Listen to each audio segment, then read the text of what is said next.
Vodafone idea का 2030 तक share price कितना जा सकता है, यहाँ पर हम इसके बारे में चर्चा करेंगे। तो जो मार्केट कैप है इस कंपनी का अभी तक 28,000 करोड़ रुपए का है, और जो इसका करंट प्राइस इस शेयर का 8 रुपये 75 पैसे है। अगर इसकी 52 वीक हाई की बात करें तो 16 रुपये 8 पैसे तक गया था, और लो में इसमें 4 रुपये 55 पैसे तक आया था। तो यहाँ पर जो इसका अगर मार्केट कैप है तो ये 28,000 करोड़ रुपए का है। तो यहाँ पर हम इसके सेल्स और जो इसके आने वाले फ्यूचर प्लान हैं और इसका जो ग्रोथ है इसके बारे में हम जानकारी लेंगे, तभी हमको पता चल पाएगा कि आगे जो 2030 है इसका टारगेट कितना हो सकता है।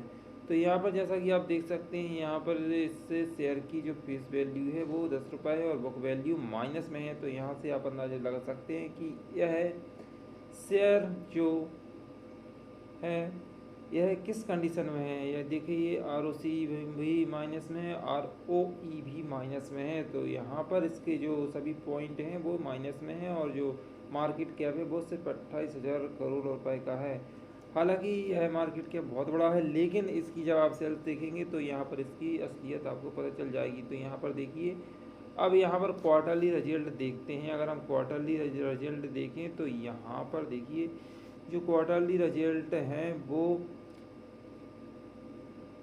2022 में 10,000 करोड़ रुपए का था, और 2021 में 9,700 करोड़ रुपए का था लगभग। और इसमें अगर हम एक्सपेंसेस की बात करें तो यहाँ पर जो एक्सपेंसेस हैं उनमें भी हमें थोड़ा सा जो परिवर्तन है वो देखने को मिला है। जैसे कि यहाँ पर जो एक्सपेंसेस हैं वो लगभग 5600 करोड़ रुपए के हैं 2022 में, और 2019 में 5,900 करोड़ रुपए के थे। तो यहाँ पर सेल्स तो इसकी बढ़ी है और एक्सपेंसेस थोड़े से कम हुए हैं, तो ये एक अच्छा पॉइंट है। लेकिन अब यहाँ पर हम इसके प्रॉफिट को देखेंगे, तभी हमको पता चल पाएगा कि यह कंपनी क्या कर रही है। तो यहाँ पर देखिए, अब नेट प्रॉफिट देखिए, इसका नेट प्रॉफिट माइनस में चल रहा है 6500 करोड़, 7,000 करोड़, और 7,100 करोड़, 7,300 करोड़। मतलब कि देखिए, पूरा जो इसका प्रॉफिट है वो माइनस में है। तो यहाँ पर इस कंपनी में फ़िलहाल में तो कोई भी सुधार नहीं होने वाला है, क्योंकि यहाँ पर जो मैनेजमेंट है और इसका जो बिजनेस प्लान है उसमें बहुत कम हमें सुधार देखने को मिल रहा है। जैसे कि हम इसका अगर ईयरली रिजल्ट देखें तो यहाँ पर देखिए, 2021 में इसका जो ईयरली सेल्स था वो 38,000 करोड़ रुपए था, और 2022 में इसका जो सेल्स है वो 38,000 करोड़ रुपए था, और 2022 में इसका जो सेल्स है वो 38,000 करोड़ रुपए हो गया है। वहीं 2021 में 41,000 करोड़ रुपए था, और एक्सपेंसेस इसके अभी थोड़े से ज़्यादा हो गए हैं। तो यहाँ पर अगर हम ऑपरेटिंग प्रॉफिट की बात करें या फिर नेट प्रॉफिट की बात करें तो ये देखिए, यहाँ पर इसका जो नेट प्रॉफिट है वो अभी माइनस में है 28,000 करोड़, जो कि पिछले 3 साल की तुलना में काफ़ी कम है। तो यहाँ पर थोड़ा सा हमें सुधार देखने को मिला है इसके नेट प्रॉफिट में, मतलब थोड़ा सा अपने आपको इसने इम्प्रूव किया है। अगर हम रिजर्व को देखें तो यहाँ पर रिजर्व इसका माइनस में है, ये देखिए 94,000 करोड़। और बोरोइंग देखें, बोरोइंग मतलब इसका उधार, तो 2,13,000 करोड़ रुपए का इसने उधार ले रखा है, जबकि इसका मार्केट कैप सिर्फ 28,000 करोड़ रुपए का है।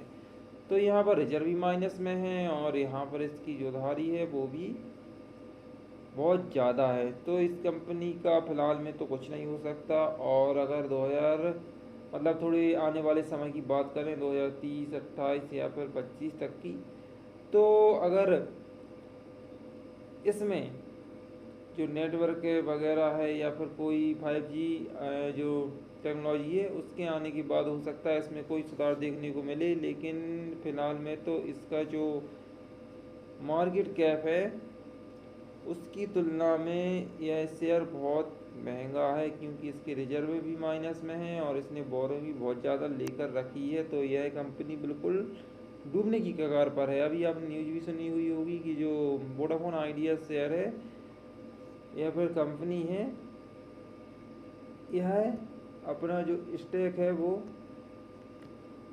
सेल कर रही थी। मतलब कोई भी अगर इसको ख़रीदना चाहता है तो वो उसे बेच रही थी, इस कंपनी के जो शेयर हैं उनको।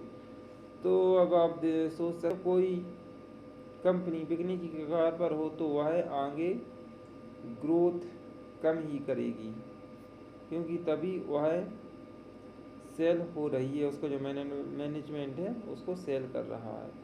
तो 2030 तक इसका जो टारगेट है, अभी इसके बारे में कुछ प्रॉपर्ली कहा नहीं जा सकता, क्योंकि यहाँ पर जो कंपनी है वो बहुत ज़्यादा लॉस में है, और हो सकता है कि 2030 तक यह कंपनी रहे ही ना, अगर किसी ने इसे एक्वायर नहीं किया तो, या फिर सरकार की तरफ से इसे कोई राहत नहीं दी गई तो गाइस जो जानकारी है मैंने दे दी है। अब स्टेप बाय स्टेप अब आप ही डिसाइड करें कि 2030 तक इसका टारगेट क्या हो सकता है। मेरे हिसाब से तो यह कंपनी बंद भी हो सकती है, अगर बाई चांस इसको कोई एक्वायर कर लेता, कोई अदर पर्सन इसको खरीद लेता और इसमें कुछ इन्वेस्टमेंट करता है, तो इसका जो शेयर प्राइस है वो थोड़ा ऊपर जा सकता है। तो गाइस हम मिलते हैं अगली वीडियो में, तब तक के लिए गुड बाय।